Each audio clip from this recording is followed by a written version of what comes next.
Hi guys, welcome to my mini bookshelf tour. Please do not expect Martin Scorsese or Cecil B. DeMille or even Michael Bay. This is filmed on a crappy laptop camera in a tiny room with a portable heater whirring in the background, my dog scratching his ass, and the subject matter being a bookshelf that's in danger of collapsing on itself and or me at any moment. Do try to enjoy it. I'll make it as quick and painless as possible. Okay, behind door number 1 we have A Town Like Alice by Neville Shute, The Bear by Claire Cameron, Fallen Land by Patrick Flannery, Emily Perkins' The Forest, Box 21 by Rosalind Hellstrom, which is supposed to be a really good Swedish murder mystery, Jose Saramago's Blindness, The Talented Mr. Ripley by Patricia Highsmith, not Patrick, whoops. Charlotte Bronte, A Writer's Life by Rebecca Fraser, Sam Shepard's play The Buried Child, and Don DeLeo's White Noise. At the top of this shelf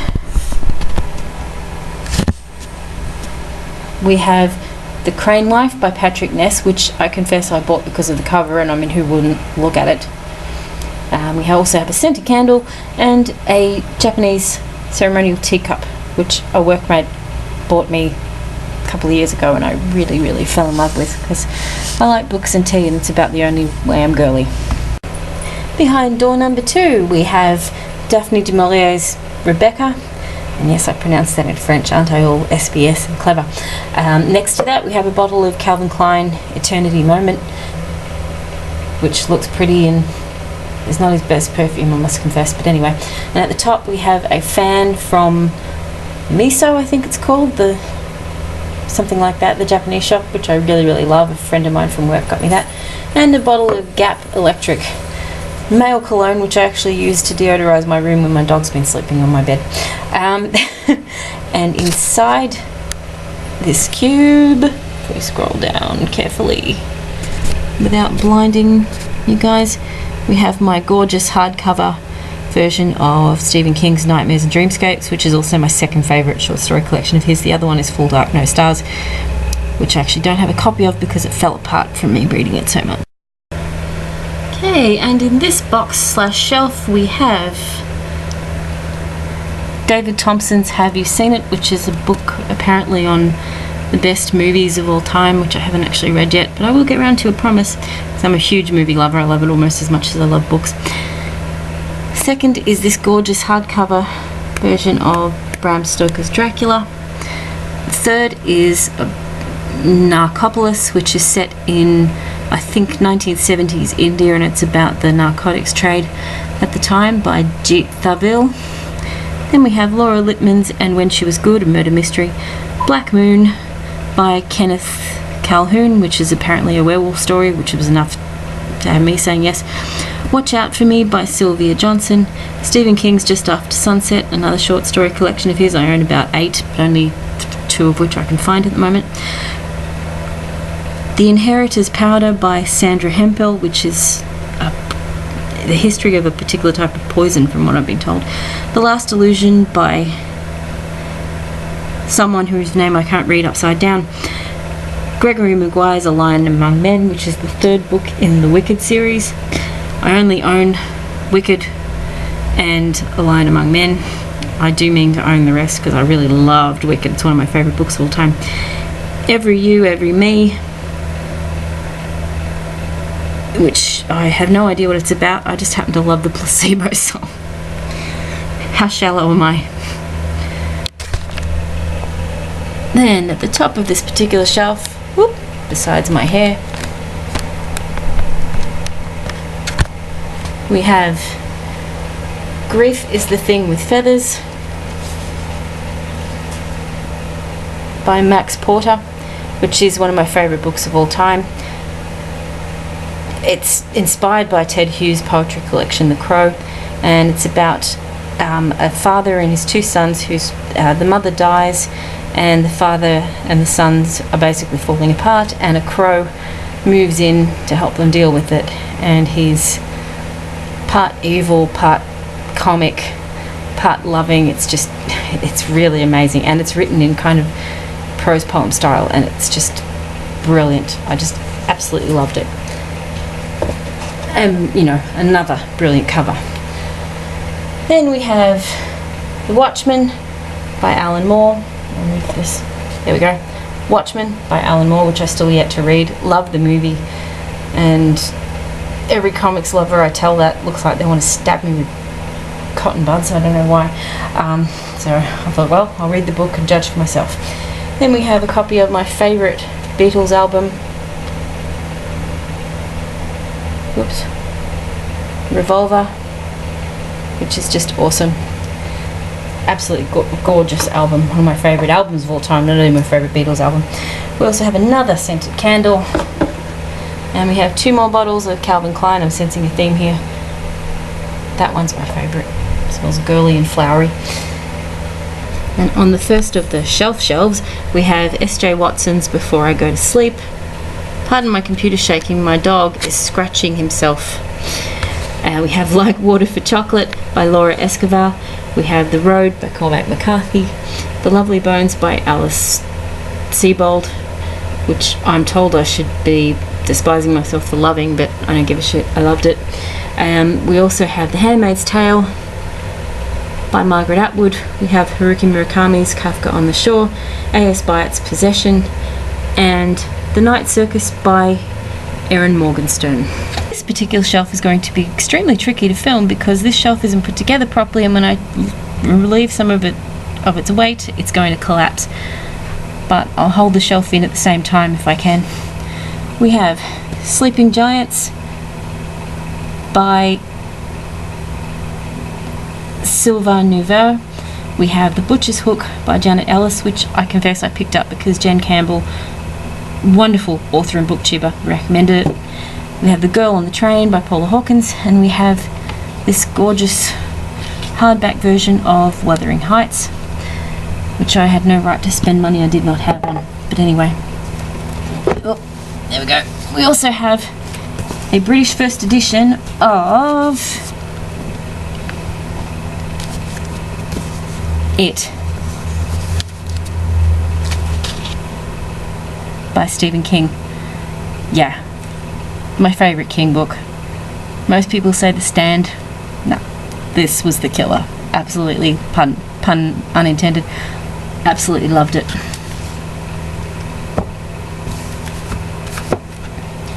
On this lower shelf,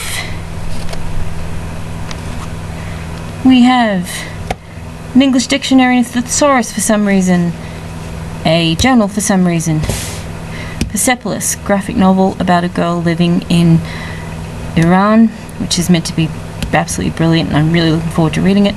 We have The Book of Human Insects, which is a manga adult graphic novel, which I didn't love, I must confess.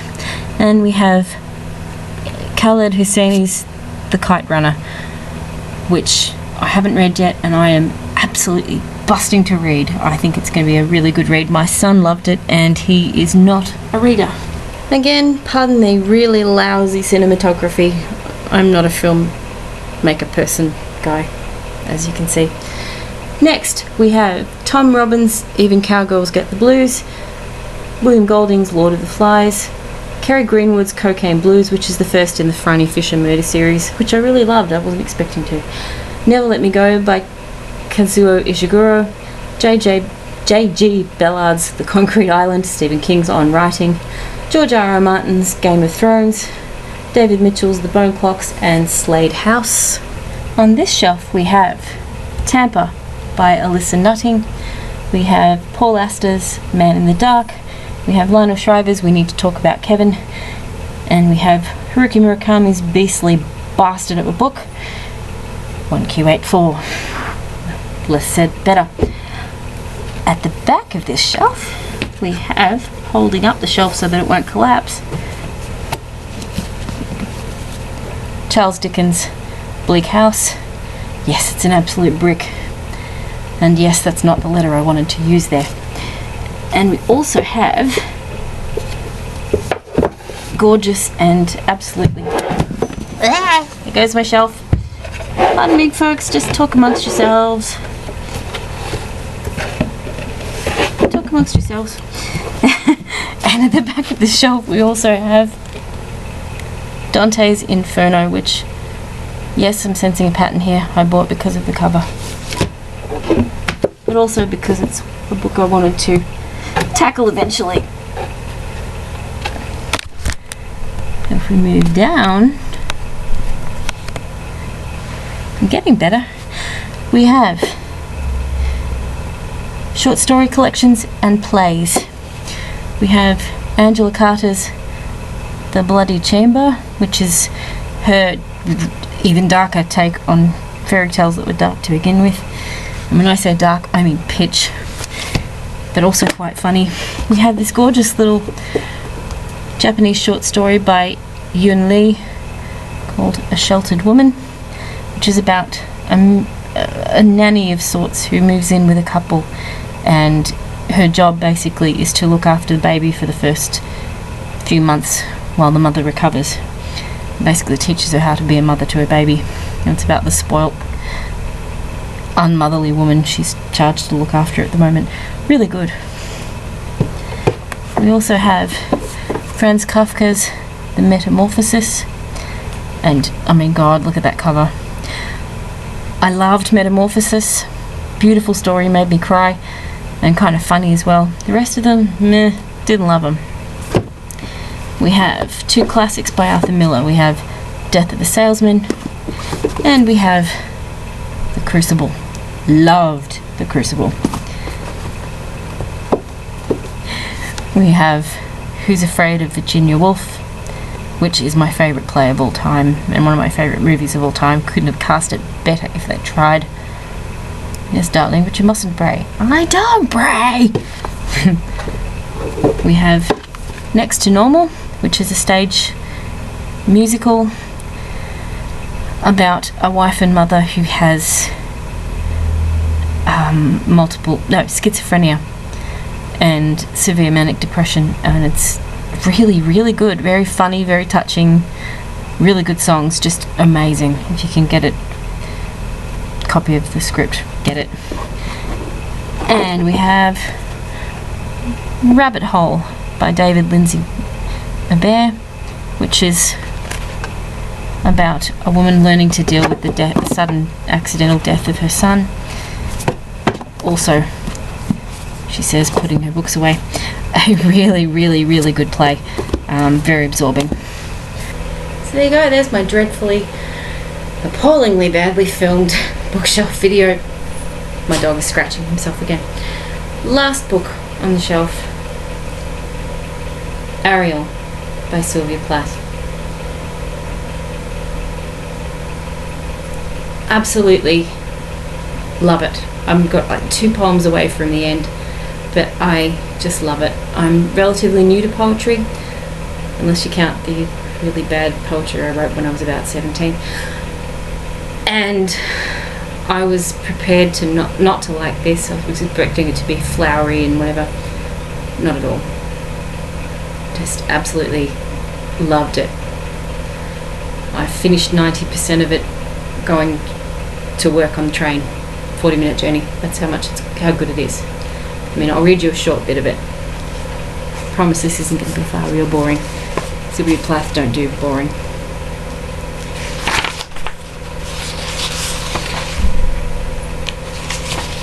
This is from Lady Lazarus. Self-explanatory title. I have done it again. 1 year in every 10 I manage it. A sort of walking miracle. My skin bright as a little Nazi lampshade. My right foot a paperweight. My face a featureless fine dew linen. Peel off the napkin. Oh, my enemy, do I terrify? The nose, the eye pits, the full set of teeth. The sour breath will vanish in a day. Soon, soon, the flesh, the grave cave, 8 will be at home on me. And I am a smiling woman. I am only 30. And I, like the cat, have 9 times to die. This is number 3. What a trash to annihilate each decade. What a million filaments the peanut crunching crowd shoves in to see. Then unwrap me hand and foot, the big strip tease. Gentlemen, ladies, these are my hands. my knees. I may be skin and bone, nevertheless, I am the same identical woman. The first time it happened, I was 10. It was an accident. The second time, I meant to last it out and not come back at all. I rot shut as a seashell. They had to call and call and pick the worms off me like sticky pearls. Dying is an art, like everything else. I do it exceptionally well. I do it so it feels like hell. I do it so it feels real. I guess you could say I have a call. It's easy enough to do it in a cell. It's easy enough to do it and stay put. It's the theatrical comeback in broad day to the same place, the same face, the same brute, amused shout, a miracle that knocks me out. There is a charge for the eyeing of my scars. There is a charge for the hearing of my heart. It really goes. And there is a charge, a very large charge, for a word or a touch or a bit of blood, or a piece of my hair or my clothes. So, Herr Doctor. So, Herr Enemy. I am your opus. I am your valuable, the pure gold baby that melts to a shriek. I turn and burn. Do not think I underestimate your great concern. Ash, ash, you poke and stir, flesh, bone, there is nothing there. A cake of soap, a wedding ring, a gold filling. Herr God, Herr Lucifer, beware, beware. Out of the ash I rise with my red hair, and I eat men like air. So I mean, yeah. She didn't do flowery, old sissy. Yeah, the world lost a really great poet. But, yeah, you can tell even just by that one poem, she was a seriously damaged chick. But I mean, and a genius. But I mean, what great geniuses aren't completely crackers, let's face it. You know, I mean, geez, all the good geniuses are nuts. Hello. Anyway, that's my rambling video. I'm so sorry that it was so crappy. I will do a proper bookshelf tour when I get some proper bookshelves and a proper camera. I promise. So that it won't get the earthquake shakes whenever my dog decides to scratch his ass. Anyway, I will see you guys next week with a proper video. I promise. Tune in. Easter egg! Easter egg! 5 videos that I forgot I owned. They're actually sitting in a bag next to my shelf. I'm so sorry. The first is, she says without trying to get her morning face in the camera, Arcadia by Ian Pearce. Wonderful book, loving it so far.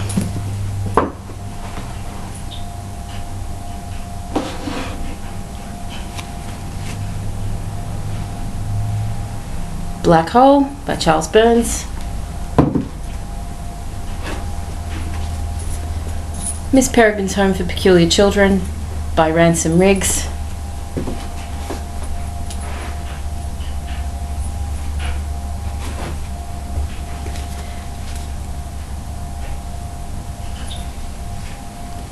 (1984) by George Orwell.